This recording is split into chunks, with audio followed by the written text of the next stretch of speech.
Thank you. Let's take the next question. I think you've done an excellent job tonight of defending capitalism. Capitalism has treated you well.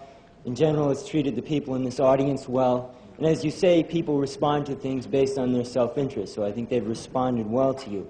What I'd like to get to now is the question of the relationship between morality and economic policy, which you talked about before in terms of the quotes from Thoreau. You said that the worst sort of person is the person who's going to try to be charitable and is going to try to be... Well, you said that it's unwise for a person to be charitable or to be sincere. No, what did you say then? Let me repeat Thoreau's words. Thoreau's words were, if I knew for certain that a man was coming to my I think we heard coming to my house with the conscious design of doing me good, I should run for my life. Now, that's not the same thing as being charitable. Okay, fine. I'll accept that distinction. Take what Thoreau just said and you've echoed and apply it to American business. And I think what you're basically saying is American business, a corporation. To businessmen. You are the head of a corporation. Oh, you're applying to me as the head of a corporation. Right. Can I ask you the question, please? Sure. Now, it seems to me that the implication is that that corporation should not try to do anyone else good, because then the people would run away. What they should do is pursue their own self-interest. That means profit. And what I'd like to talk about is the implications of that in terms of three concrete examples. I believe that a couple of years ago, when there was a major flood in Pennsylvania, you came out as opposed to aid for those disaster victims, based on the rationale that they had bought the land at lower prices because the risk was known, and they shouldn't be given any aid.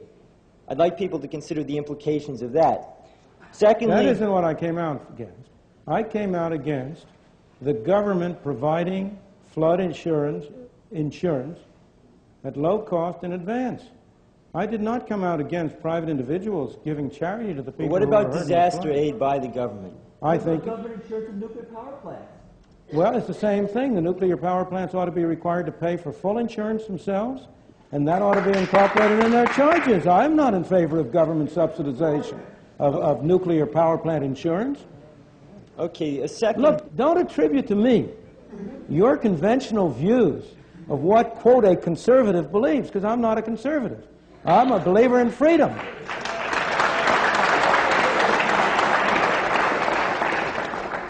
Well, then I'd like to talk about that using an example, freedom.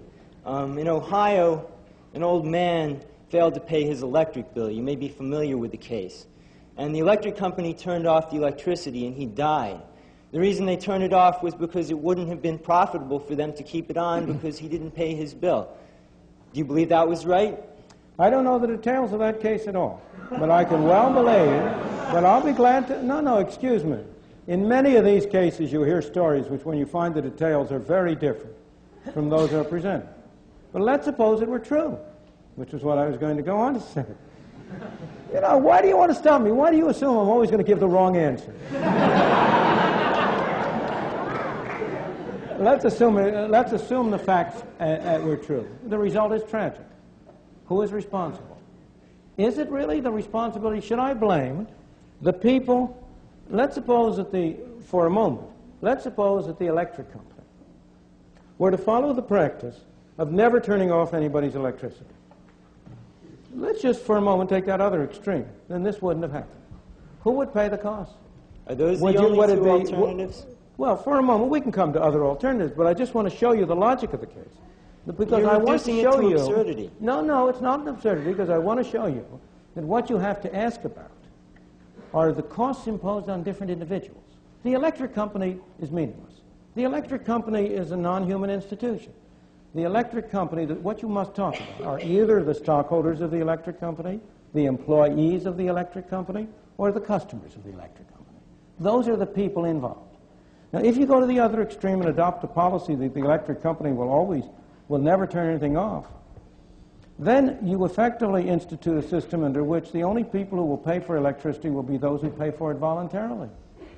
Now, the number of people who will do that... Are those the only two alternatives? No, but I'm just showing you... I want to go, you've gone to one extreme, I'm going to the other extreme and show you that where the responsibility really lies for the kind of thing you're describing. The responsibility really lies not on the electric company for turning it off, but on those of this man's neighbors and friends and associates who are not charitable enough to enable him as an individual to meet the electric bill. You're blaming the wrong person for what happened. Okay, well, I think people understand that example. I have just one more.